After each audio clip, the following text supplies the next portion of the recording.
Bien. De todas maneras, este material yo siempre se los envío en PDF para que usted lo tenga y lo pueda leer o pueda anotar algunas cosas que no logre anotar. Ahorita lo que me interesa es que vaya quedando claras las ideas de cómo se da este proceso. En este caso estamos hablando de las exportaciones agrícolas que representaban el 77%, o sea, 3/4 partes, un poquito más de las exportaciones totales, y que era el único sector que generaba divisas netas, lo cual significa que eran mayores las exportaciones que las importaciones. Ahora bien,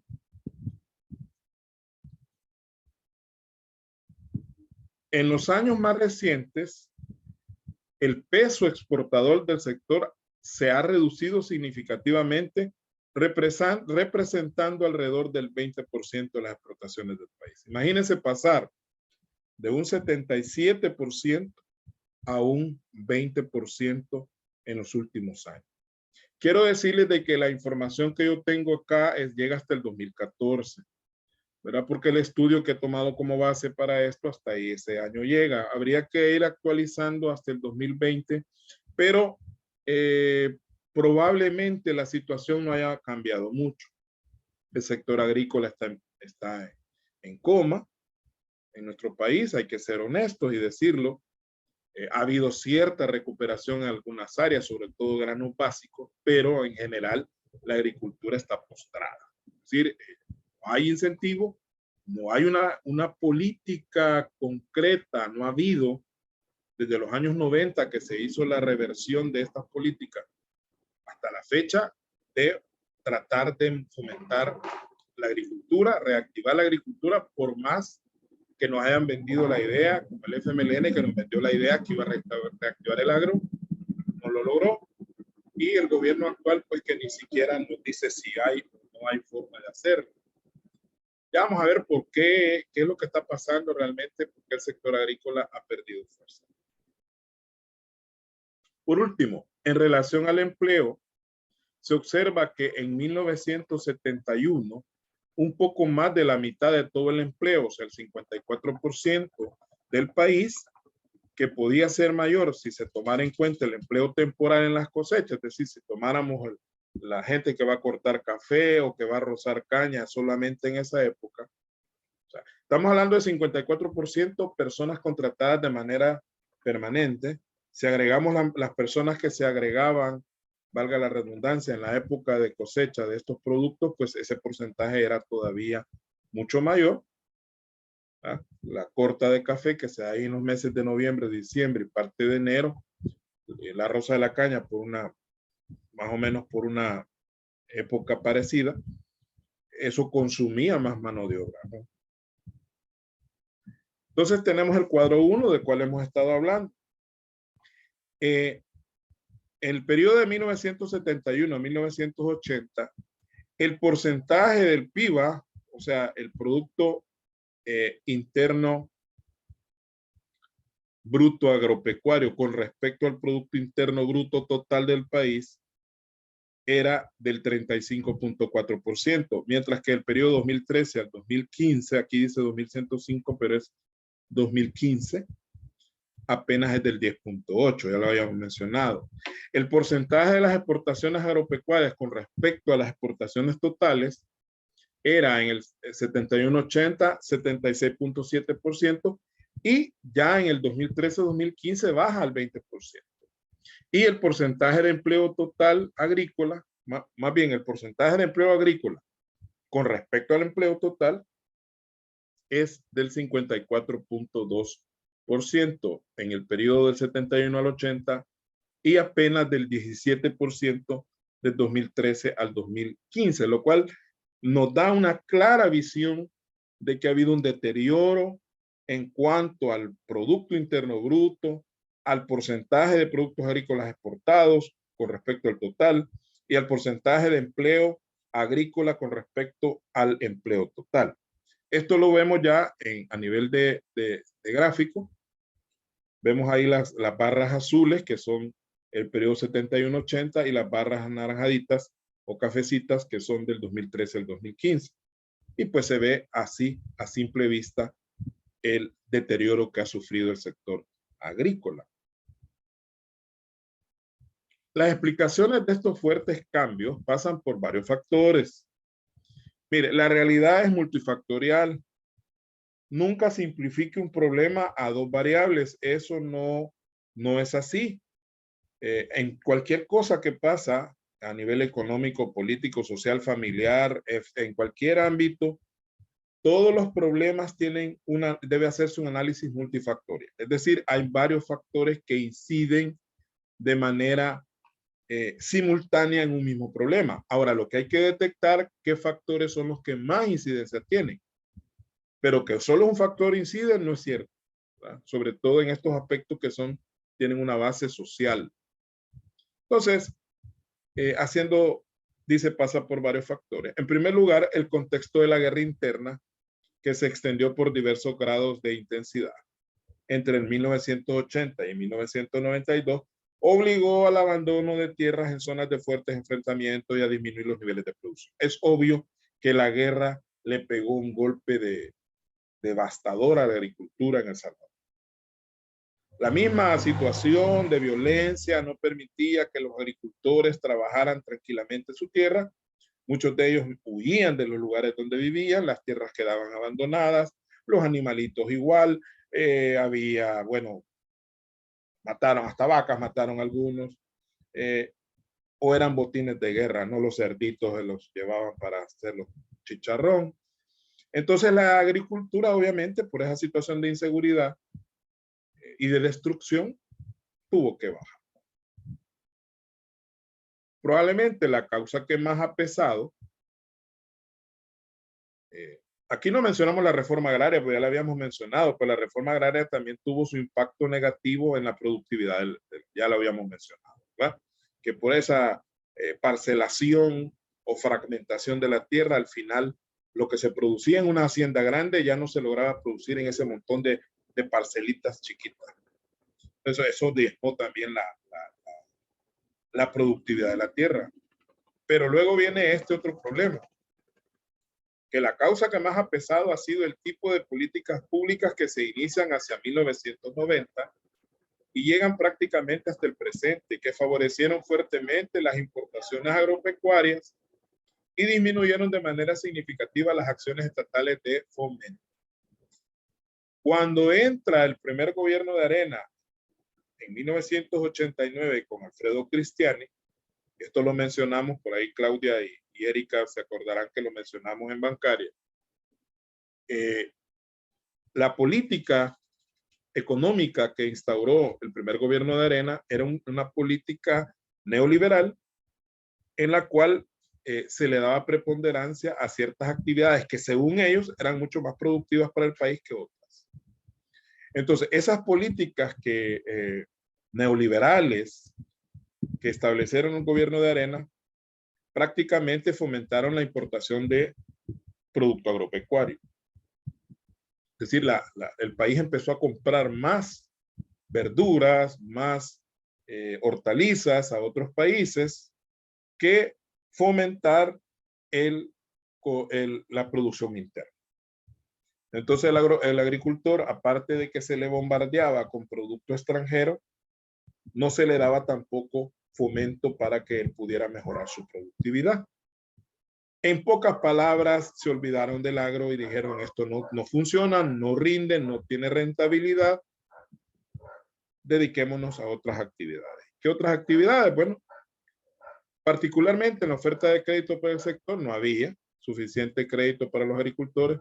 La asistencia técnica bajó, porque en la reforma agraria por lo menos andaban los agrónomos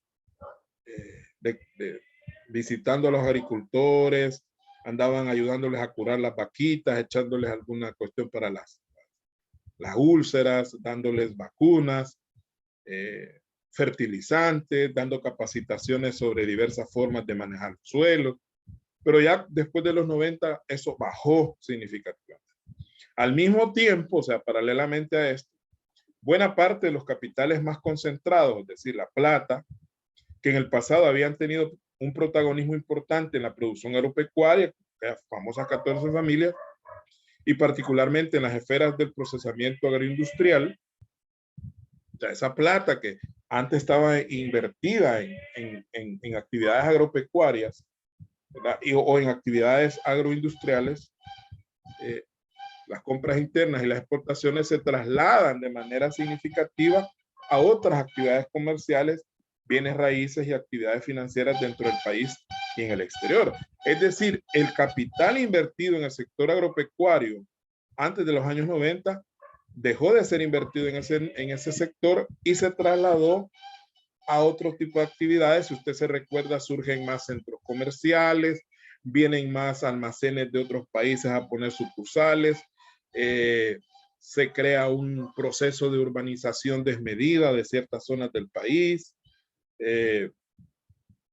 y se da la proliferación de más instituciones financieras bancarias, ¿no? Dejando a un lado la agricultura como una actividad que no era muy atractiva para esos inversionistas. Bien. Ahora, el volumen físico de la producción agropecuaria por habitante nunca logró recuperar los niveles de 1979 con base 100. O sea, se toma el año 79 con base 100, como que de ahí para allá se va a medir la variación. La producción agropecuaria por habitante alcanza en 2013 un índice de 88, baja de 100 a 88, y se elevaron significativamente las importaciones agropecuarias y agroalimentarias, ¿verdad? O sea, ya no se produce todo lo que se va a consumir en el país, sino que se compra a Guatemala, a Honduras y a otros países. Se trae el tomate, la lechuga, el repollo, los plátanos que se compran a Honduras. Entonces baja la producción por habitante de 100, que es la base, en 79 a 88. Y se incrementan las importaciones.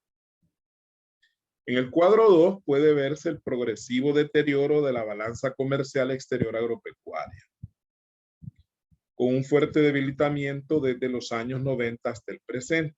La balanza comercial es otro concepto que hay que manejar, que no es más que las exportaciones contra las importaciones. Si usted compara exportaciones de un país contra las importaciones, usted está sacando una balanza comercial que le puede generar ya sea un déficit o un superávit, ¿verdad? Si las exportaciones son mayores a las importaciones, hay un superávit, pero si las exportaciones son menores a las importaciones, hay un déficit en la balanza comercial. Y en el cuadro 2, vamos a ver qué es lo que pasó. Exportaciones e importaciones agropecuarias y agroalimentarias en millones de dólares. Y tenemos diferentes periodos, del 70 al 79, del 80 al 89, del 90 al 99, del 2000 al 2009 y del 2010 al 2013. Si solo nos enfocáramos en las exportaciones, usted puede ver cómo de la década del 70 a la del 80 hay un leve incremento. Luego en el 90 al 99 baja nuevamente. Y del 2000 al 2009 tiene un incrementito ahí, un poquito. Y del 2010 al 2013 hay un incremento del doble, ¿no? Pero hay que considerar que estas exportaciones están valoradas en dólares corrientes, o sea, dólares de hoy. Y pues por el efecto de la inflación, pues esto habría que hacerle un análisis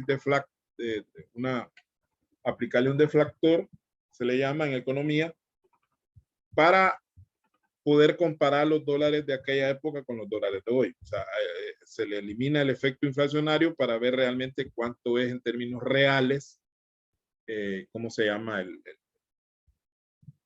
el valor que se ha exportado. Porque en economía hay el PIB real y hay un PIB nominal. El PIB nominal es en dólares actuales o de los dólares de cada momento. Y el PIB real se toma un año base, que creo que es el 79 en nuestro caso, y se empieza a comparar con eso. Hay un índice ahí que se calcula, ¿no? Eso ya es econometría y eso no me voy a meter ahorita. Porque yo me meto en todas esas cosas, me gusta aprender y tengo mi librito ahí de econometría y cada vez que tengo algún tiempo, pues, es de ver fórmulas y más fórmulas, ¿no? Los números índices para hacer esa deflación del Producto Interno Bruto. Pero bueno, solo hago énfasis en que los dólares pues, pueden ser engañosos porque los dólares pues, van perdiendo valor y por lo tanto hace 40 años no va a valer lo mismo que en el año 2013 o 2020. Pero las importaciones, aquí sí podemos analizar un fenómeno que en la década de 70 son 70.9, del 80 se duplican a 152.6, luego se vuelven a duplicar o casi cuadruplicar en el 90 con 385, del 2000, en la década de los 2000, casi se triplican a 985, y en el 2010 al 13, pues se llegan a un valor de 1.642 millones de dólares.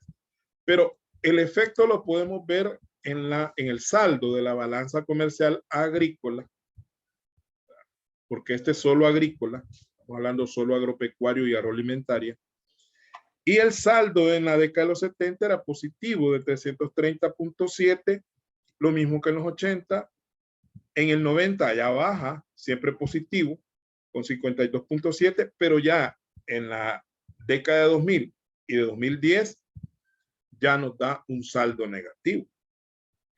Quiere decir que si bien es cierto, las exportaciones han ido creciendo, pero las importaciones han crecido aún más. Y eso genera un saldo negativo en la balanza comercial del sector agropecuario. Y luego tenemos el comercio acá, que es el total de todo lo que exportaba el país, de lo que exporta el país. O sea, cuando dice comercio quiere decir todo lo que se exporta. Y ahí tenemos lo que se ha exportado en cada una de las décadas y el porcentaje que representa el saldo de la balanza agrícola con respecto al comercio total, que en el 70 era el 70%, en el 80 bajó al 53%, luego llegó al 6%, y en las décadas del 2000 y 2010, pues ya se vuelve negativo porque el saldo es negativo. Eso lo podemos ver de mejor manera en un gráfico y ver de qué manera el azulito es la exportación, el anaranjadito es la importación y el verdecito es el saldo. Debemos observar cómo, solo fíjese en el azulito, las exportaciones han ido probablemente subiendo, ¿verdad? Probablemente van subiendo un poquito. Pero las importaciones, que son el color cafecito, va subiendo de manera hasta llegar a esta gran barra que está acá. Lo cual genera que en las últimas 2 décadas el saldo haya sido negativo. Y aquí el porcentaje que representa el saldo de la balanza agrícola con respecto a las exportaciones totales, que igual no vemos que a partir de la década del 2000 el porcentaje se vuelve negativo. Y el porcentaje del saldo de comercio pues ha ido disminuyendo desde un 70% que representaban las exportaciones agrícolas en los 70 hasta valores negativos de menos 28 en la década del 2000 y menos 26% en la década reciente, la del 2010. Entonces vamos mal.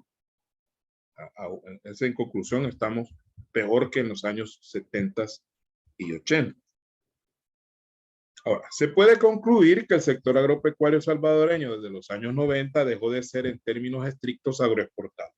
Ya no podemos hablar de un modelo agroexportador en El Salvador, no existe ese modelo.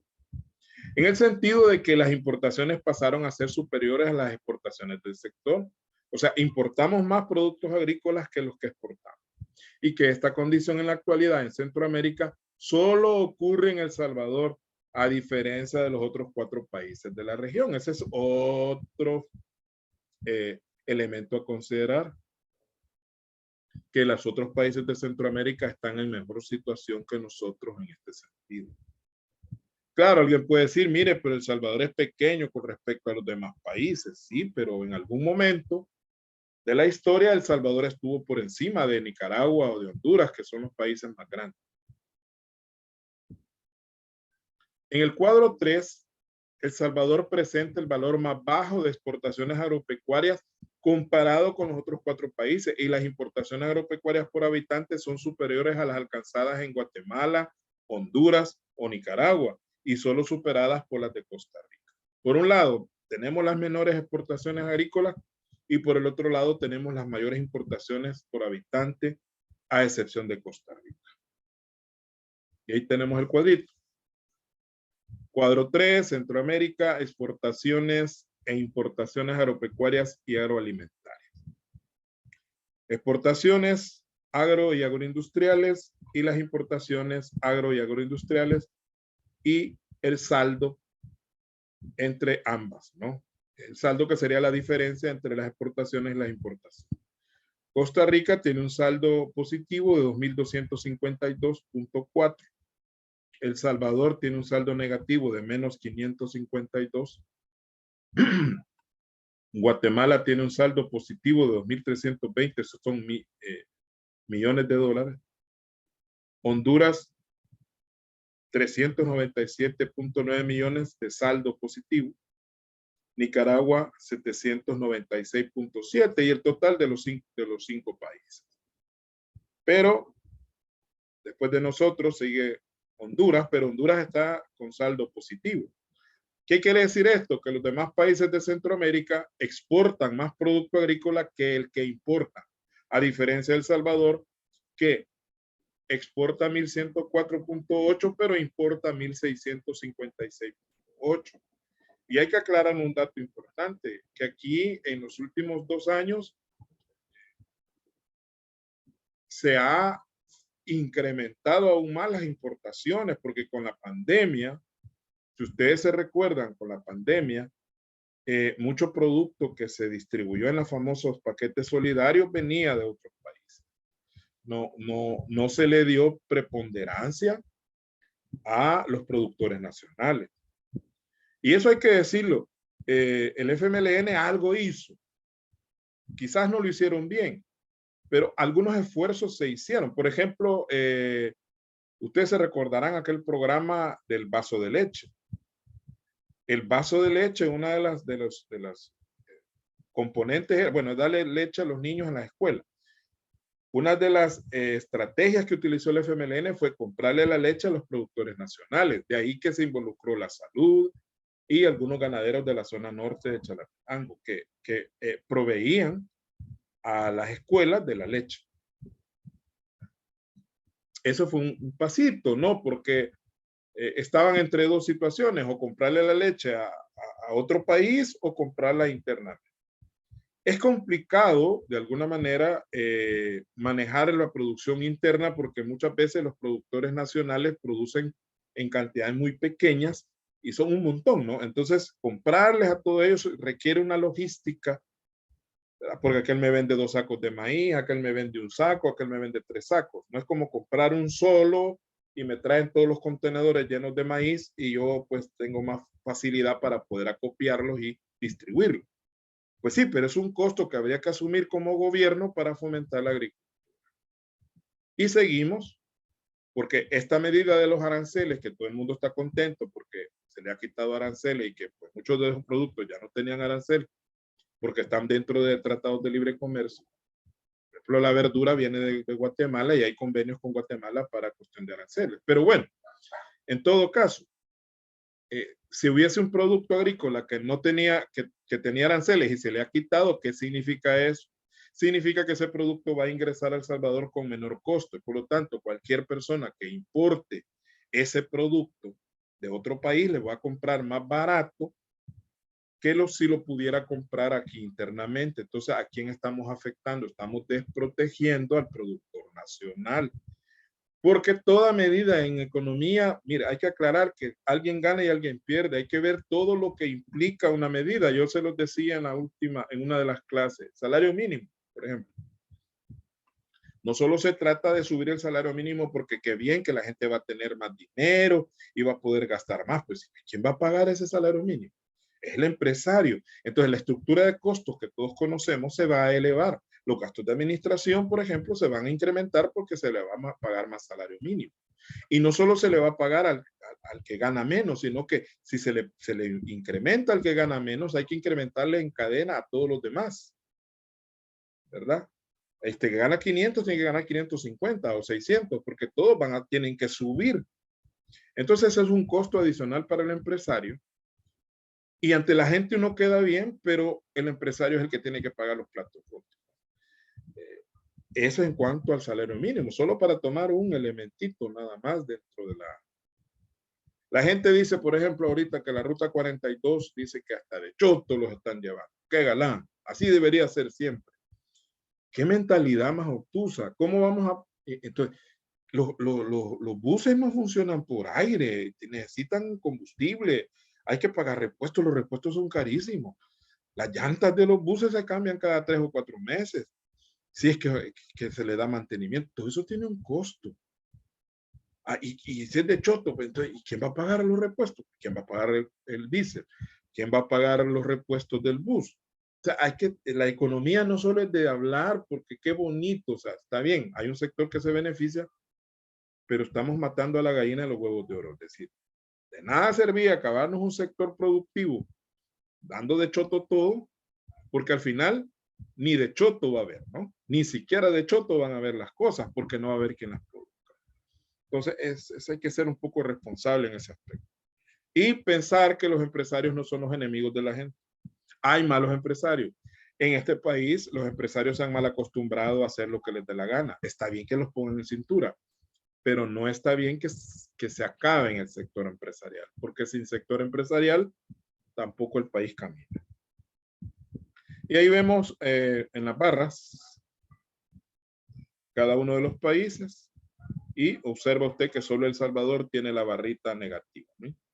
De ahí todos tienen su saldo.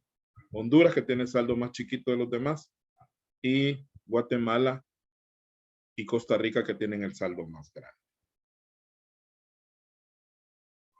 Evolución de la superficie en fincas, formas de tenencia y número de explotaciones agrarias. Ese es otro aspecto de la economía en el campo agrícola.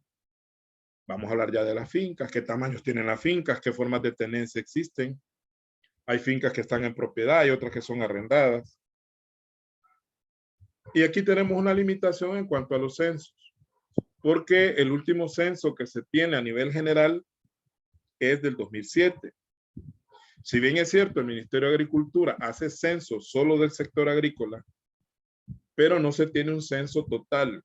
Ya es tiempo, y creo que por ahí ya se está manejando la idea de hacer un nuevo censo, porque ya estamos del 2007, ya son casi 25 años que no hay censo nuevo. Ya es tiempo que haya otro censo. Entonces, ¿qué es un censo? Bueno, recopilar información de todo tipo, de toda la población. Cuántas personas viven en cada casa, qué tipo de casa existe. Bueno, el censo es una encuesta a nivel general donde se recopilan un montón de variables económicas, sociales y de otras, ¿no? ¿Para qué? Para que el Estado tenga una base de información y pueda tomar mejores decisiones. Porque lo que había en 2007 ha cambiado mucho en estos 20 y tantos años que han pasado. Hablemos primero de ciertas peculiaridades que tiene El Salvador con respecto a los demás países de Centroamérica. El Salvador, a diferencia de todos los otros países de Centroamérica, hace mucho tiempo que no cuenta con áreas de frontera agrícola, producto del tamaño del país y de la altísima densidad de población. Cuando decimos frontera agrícola es donde uno puede diferenciar lo urbano de lo rural. Prácticamente todo está como mezclado, ¿no? Hay países como los países desarrollados, que por cierto ustedes me mencionaron en el examen, que es una economía agrícola de producción masiva, ¿verdad? Y que hay tecnología involucrada, a diferencia de nuestras economías agrícolas que son más precarias y por lo tanto cada quien produce lo que puede. Y sobre todo, si a eso le sumamos que no hay fomento ni hay políticas sobre agricultura, pues estamos todavía mucho peor. Entonces, al hacer un país pequeñito, ¿verdad? Y de la altísima densidad de población, porque aparte de que somos pequeños, estamos amontonados. porque hay países que son más pequeños que El Salvador, pero la densidad poblacional no es tan alta. La densidad de población es la cantidad de habitantes divididas entre el territorio. Entonces aquí estamos hablando de 7 millones, dicen algunos, entre 20.000 kilómetros cuadrados, pues estamos hablando de más de 350 personas por kilómetro cuadrado. Estaba viendo Luxemburgo. Luxemburgo es un país pequeñito de 2.500 kilómetros cuadrados, pero su densidad poblacional no sube de 100. Es decir, son pequeños, pero vive poca gente. Sin embargo, a lo largo del siglo XX y en lo que va del presente, el volumen físico de los principales productos y los altos niveles de productividad por unidad de superficie. Esto va a verse en el cuadro 4. Esto le ha permitido generar un Producto Interno Bruto agropecuario ubicado en segundo lugar, luego de Guatemala. O sea, tenemos un Producto Interno Bruto alto, aunque tiene una superficie agrícola inferior a los otros 4 países. El Salvador presenta un valor agregado agropecuario por hectárea trabajada superior a los otros países de la región. El valor agregado es, como su nombre le indica, todo lo que el productor le agrega al producto cuando lo fabrica. En este caso vamos a ver el valor agregado agropecuario en miles de millones de dólares de los 5 países de Centroamérica. Entonces podemos observar que Costa Rica tiene 2.494, El Salvador 2.542, Guatemala 5.619, Honduras 2.374, Nicaragua 1.600. Entonces El Salvador está en segundo lugar en cuanto a valor agregado. Ahora la superficie agropecuaria en miles de hectáreas, Costa Rica tiene 1.811 miles de hectáreas, El Salvador tiene 1.607 miles, o sea, son millones, en todo caso serían millones de hectáreas. Guatemala superior, ¿verdad? Honduras igual y Nicaragua aún mayor, pero eso de la superficie agropecuaria tiene que ver con el tamaño del país, ¿verdad? Costa Rica y El Salvador son los países más pequeños de Centroamérica. Costa Rica un poco mayor que El Salvador la superficie, y por eso es que la superficie agropecuaria es menor. Pero al calcular el valor agregado por hectárea, El Salvador tiene un valor negativo. Y ahí tenemos cada uno de los países. Un elemento comparativo importante sería que El Salvador, por un lado, ocupa el segundo lugar en Centroamérica en relación al tamaño del Producto Bruto Agrícola, según el cuadro 4, pero por otro lado ocupa el último lugar en relación al tamaño de sus exportaciones agrícolas. O sea, es un aparentemente contradicción que El Salvador, siendo el que más produce, es el que menos exporta. Es decir, que buena parte de la producción que se genera se consume internamente. Esto sugiere 2 puntos. Por un lado, la desaparición del algodón. Desapareció el algodón. La muy fuerte reducción del café. Recuerde que los cafetales están muriendo. Hoy en muchos cafetales ahora hay parques acuáticos y otro tipo de... Por eso usted ve, por ejemplo, algunos parques acuáticos se han convertido en, bueno, cafetales que eran anteriormente son parques acuáticos. Y por eso es que en esos lugares se ve mucho árbol de pepeto, porque el pepeto es una variedad de árbol que se usa mucho. Eso lo vamos a ver cuando veamos ya el caso práctico del café, como árbol de sombra. Porque el café debe estar a la sombra, no se puede sembrar al cielo abierto. Pero se ha reducido el parque cafetero y el muy bajo desarrollo de las exportaciones agrícolas no tradicionales, es decir, no se hace exportación de productos como frutas y hortalizas, es muy mínimo lo que se exporta de estos rubros, que no son tradicionales porque anteriormente ya dijimos que solo el café, algodón y caña de azúcar. Ya los productos no tradicionales, pues la mayoría de ellos se producen para consumo interno. Y las limitaciones territoriales para productos en auge en el resto de la región, como el caso de la palma africana, que es una variedad que se está sembrando en otros países de Centroamérica, pero que en nuestro país, por el espacio que tenemos, no podemos producir ese tipo de artículos, como la palma africana. Hacen que las exportaciones agrícolas actuales ocupen el último lugar en la región. Veamos el número de fincas. En el cuadro 5 puede verse que el número de explotaciones agropecuarias pasó de alrededor de 235,000 en 1971 a cerca de 435,000 en el 2014. O sea, tenemos casi el doble de explotaciones agropecuarias en El Salvador de los años 70 a la actualidad. Se observa un fenómeno muy interesante al vincular la evolución de la población rural y el número de fincas agropecuarias. Por un lado, el país vive un proceso intenso de urbanización y de disminución en términos absolutos de la población rural. O sea, se va urbanizando, la gente ya no quiere vivir en el campo, mucha gente que antes vivía en el campo, o sus papás o sus abuelos vivían en el campo, hoy viven en la ciudad. La guerra trajo mucho campesino a vivir a las ciudades. Sin embargo, se observa una fuerte disminución del número de habitantes rurales por cada una de las unidades de producción agrícola.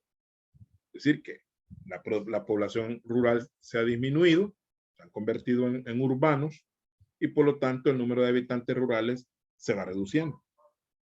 Que no es tan marcado como en otros países como en España, donde existe aquel fenómeno de la España vaciada, donde toda la parte rural de España, pues hay pueblos donde viven 10 personas nada más, porque los demás se han ido a vivir a las ciudades.